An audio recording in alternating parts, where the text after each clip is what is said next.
Hello friends, आप सभी का स्वागत है आपके अपने यूट्यूब चैनल पे।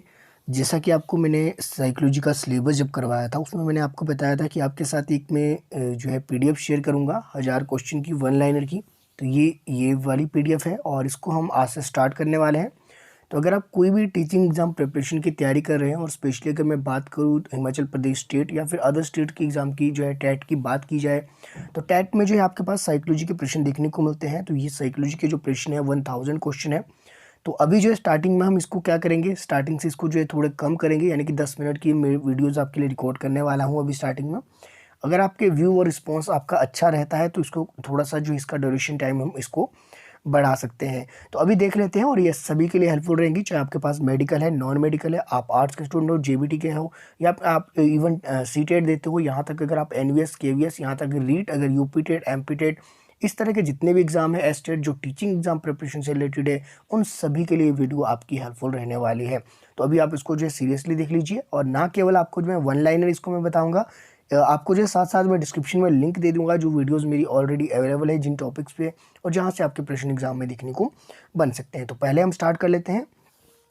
मनोविश्लेषणवादी संप्रदाय के आपके प्रवर्तक कौन है? तो मनोविश्लेषणवादी की बात अगर हम बात की जाए तो सिगमंड फ्राइड की जो थ्योरी है, तो सिगमंड फ्राइड ने आपके जो है सुपर ईगो की बात की गई थी। तो वहां से ये प्रश्न आपके देखने को बनता है। तो सिंपल ये एक जो है 1 नंबर का प्रश्न है, डायरेक्ट पूछा गया था कि मनोविश्लेषणवाद के संप्रदाय आपके जो प्रवर्तक आपके जो है कौन है? तो सिगमंड फ्राइड है, एस फ्राइड जिनको हम कहते हैं। तो इन्होंने ईगो सुपर ईगो की बात की है। तो उसका डिस्क्रिप्शन में आपको मैं लिंक दे दूंगा, और उसको वीडियो को आपने एक बार देख लेना है। तो जितने भी प्रश्न इस टॉपिक से बन सकते हैं आपके आगामी एग्जामों में, वो आपकी क्लियर हो जाएंगे। आगे चलते हैं, थॉर्नडाइक का गौण नियम कौन सा नहीं है? तो देखिए, थॉर्नडाइक के गौण नियम की बात की गई है। तो थॉर्नडाइक ने हालांकि जो है लर्निंग आपके लॉ ऑफ लर्निंग की अगर हम बात करें थॉर्नडाइक के नियम की, तो उसमें जो एक प्राइमरी लॉ थे आपके पास, एक सेकेंडरी थे। तो प्राइमरी में अगर हम देखें तो प्रभाव का जो ये नियम है, जिसमें बताया गया कि नहीं है, तो ये किस में आता है? ये आपके प्राइमरी लॉज में आता है। तो प्राइमरी लॉज में 3 तरह के लॉज की बात की गई थी थॉर्नडाइक द्वारा। तो वो कौन कौन से थे? Law of effect, law of redness, law of exercise. तो उसमें से लॉ ऑफ एक्सरसाइज ये आपके जो है अभ्यास का नियम है, लॉ ऑफ रेडनेस आपके तत्परता का है, लॉ ऑफ इफेक्ट, तो लॉ ऑफ इफेक्ट किसका नियम है? आपके प्राइमरी लॉज ऑफ लर्निंग है थॉर्नडाइक का। तो इसका मतलब जो है गौण नियम नहीं है। गौण क्या होता है आपके पास? सेकेंडरी। तो 2 तरह के लॉज की बात की गई थी, एक प्राइमरी लॉज की और दूसरे सेकेंडरी। तो सेकेंडरी की अगर हम बात करें तो ये बाकी के सभी सेकेंडरी है, और बाकी जो है ऊपर वाले जो दिए हैं, जो आपके पास कह लीजिए ये वाले, ये सभी सेकेंडरी है। और जो नीचे या लास्ट में दिया है, ये कौन सा आपके पास? प्राइमरी लॉ ऑफ लर्निंग है, जो कि किसके द्वारा दिया गया? थॉर्नडाइक द्वारा।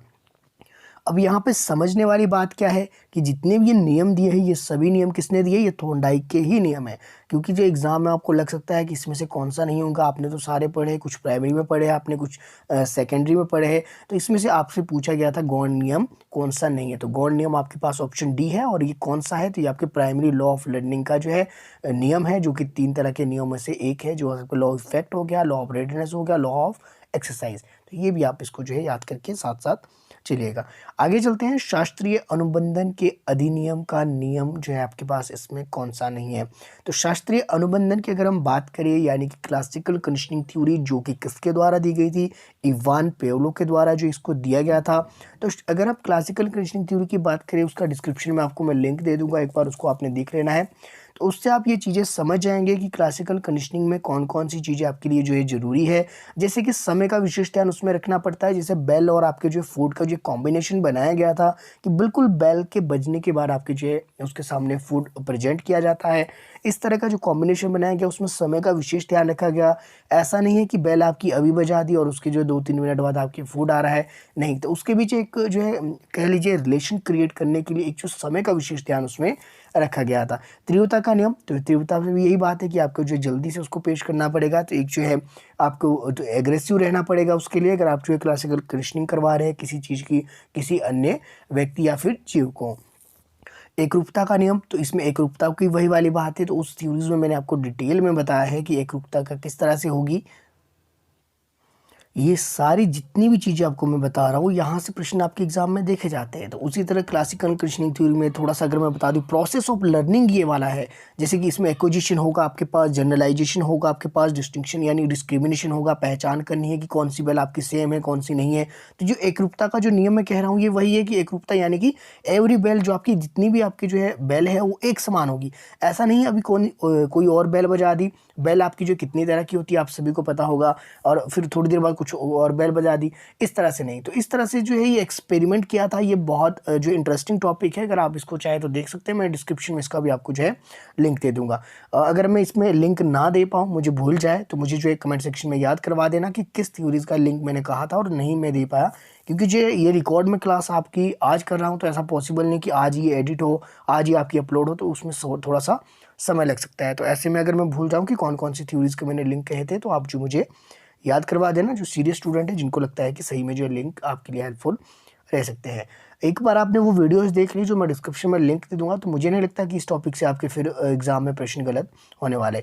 बाकी मैं इन वीडियोस के माध्यम से कोशिश करूंगा कि डायरेक्ट वन लाइनर ही आपको करवाऊँ, इतना डिटेल में करवाने की जरूरत मुझे नहीं लगती, क्योंकि फिर तो एग्जाम से पहले आपकी ये 1000 क्वेश्चन जो कंप्लीट नहीं होने वाले। तो थोड़ा कोशिश करेंगे इसको थोड़ा सा जल्दी से हम चलें।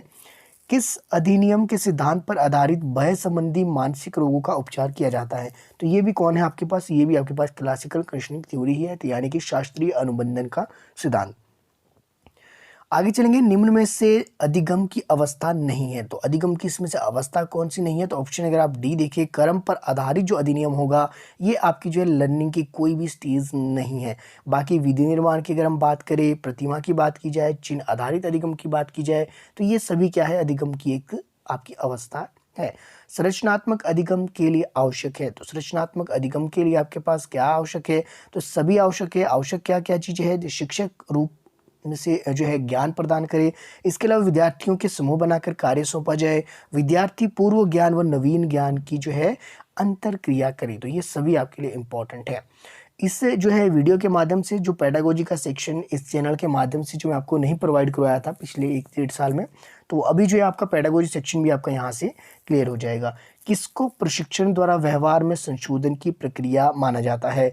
तो किसको माना जाता है? तो अधिगम को। तो ऑप्शन जो सी है, तो इसको जो है प्रशिक्षण द्वारा, ट्रेनिंग द्वारा जो आपके बिहेवियर में जो अमेंडमेंट आपकी होगी, जो संशोधन आपके होगी, इस प्रोसेस को आपके कहा जाएगा लर्निंग। तो ऑप्शन जो सी है बिल्कुल सही है। तो आप ऑलरेडी इसमें टिक भी लगे हैं, आप इसको देख सकते हैं। लेकिन इसका मतलब नहीं कि आप इसको डायरेक्ट जो है नोट डाउन कर लीजिए। इसका मतलब है कि इन प्रश्नों के माध्यम से अगर आप अदर ऑप्शन देखिए, तो उसके माध्यम से भी आप अपनी प्रिपरेशन कर सकते हैं। जैसे कि संरचनावादी संप्रदाय के प्रवर्तक कौन है? तो विलियम वुंट है, आपको ये तो दिख गया है। लेकिन बाकी के जितने भी है, जैसे कि आपके पास बाकी के इसमें देख लीजिए, विलियम मैकडूगल है, टॉलमैन है, आपके पास मिक्स वर्दी है।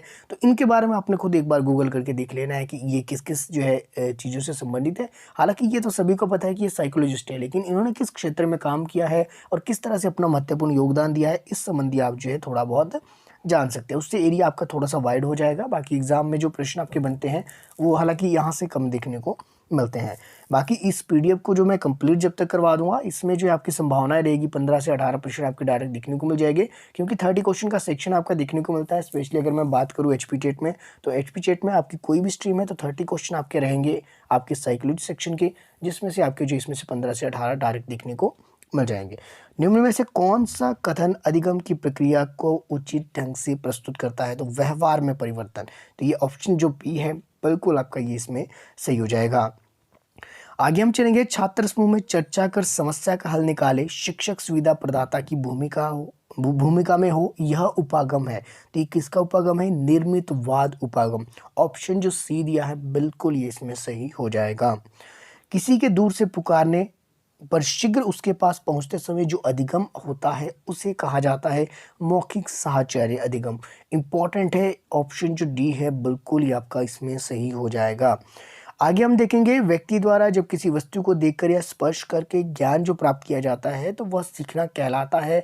तो किसी चीज़ को अगर आप प्रत्यक्ष तौर पर देख रहे हो, प्रत्यक्ष तौर पे ही इसको छू रहे हो, यानी कि उस आपके सामने है, तो उस तरह के ज्ञान को क्या कहेंगे हम, करके सीखना होता है कि किसी चीज़ को करके आप सीख दो। जो प्रैक्टिकल वर्क होता है वो होता है आपके पास करके सीखना, और जो ज्ञानात्मक सीखना होता है कि किसी के जो है ज्ञान के द्वारा आप सीख रहे हो, यानी कि अपने आपके पास जो ज्ञान है उसी ज्ञान का यूज़ करके कुछ चीज़ें, नई चीज़ें आप सीख रहे हो, हालाँकि वो भी आपके करके सीखना ही हुआ।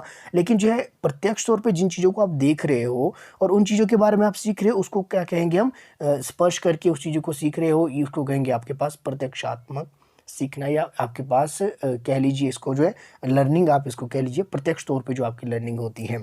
आगे हम चलेंगे, एक विद्यार्थी कारण परिणाम का संबंध समझ चुका है, मैं किस शैक्षिक उद्देश्य की प्राप्ति तक जो है पहुंच चुका है। तो आपके अवबोध तक वो आपके जो पहुंच चुका है, इंपॉर्टेंट है ये वाला क्वेश्चन। आपको डायरेक्ट अगर लिखना चाहो तो आप इसको लिख भी सकते हो।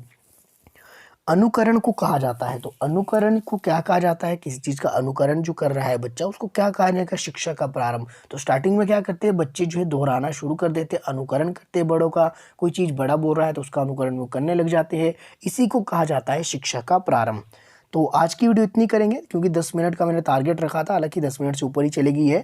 तो अगर आपको लगेगा कि ये सीरीज़ हेल्पफुल है, अभी मैं इसके ट्रायल आपकी वीडियोज़ ले आऊँगा 5-10, तो अगर आपको लगेगा कि हाँ आपके लिए हेल्पफुल है तो इसको कंटिन्यू करेंगे, कंप्लीट कर लेंगे। और बाकी आप चाहें तो मेरे साथ बने रह सकते हैं, और कोशिश कीजिएगा अपने दोस्तों के साथ वीडियो को ज़रूर शेयर कीजिएगा।